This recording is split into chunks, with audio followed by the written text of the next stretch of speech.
sommes dans la deuxième partie des travaux, ce qu'on appelle le second œuvre. On a, depuis la semaine 34, à partir du 20 août, on est en train de poser tout ce qui est menuiserie, c'est-à-dire les dormeaux pour les portes d'accès dans les chambres des résidents. On régule aussi les portes coupe-feu, donc ils sont en train de les poser, de les régler, de faire les essais. Il y a des éléments qui vont être après plaqués au mélèze, donc on aura pour une finition identique dans les communs. Et ça nécessite d'avoir une avancée dans les travaux de pose pour pouvoir après ramener une partie des portes à l'atelier pour la finition définitive. Alors c'est vrai que c'est des travaux qui ont débuté depuis quelques années maintenant et puis qui ont clairement un impact sur l'organisation des soins parce qu'il y a des travaux bruyants. C'est d'abord l'habitant qui est impacté de par l'organisation de certains locaux. L'organisation en lien aussi avec le bruit, parce que les travaux peuvent être faits n'importe quand. Et surtout, c'est le changement permanent des flux entre les différents bâtiments qui normalement est très fluide, mais là qui est hautement impacté de par l'indisponibilité de certaines zones au fur et à mesure des phases.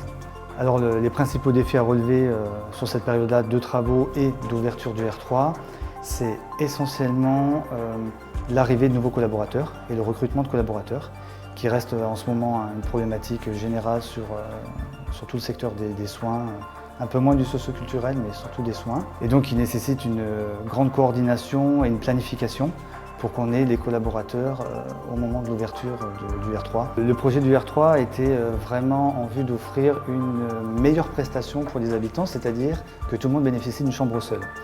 Donc c'est un objectif réussi. Les bénéfices nets sont en premier pour l'habitant, c'est-à-dire avoir un vrai espace à lui, privatif, qu'il peut aménager. C'est la possibilité vraiment de respecter son rythme et qui n'est pas la nuisance d'un voisin auquel on peut faire des soins. Et aussi qu'on puisse offrir aussi aux collaborateurs d'avoir vraiment des endroits dans lesquels ils peuvent aussi faire pleinement leur activité et sans avoir à faire attention à ne pas empiéter sur le voisin ou quoi.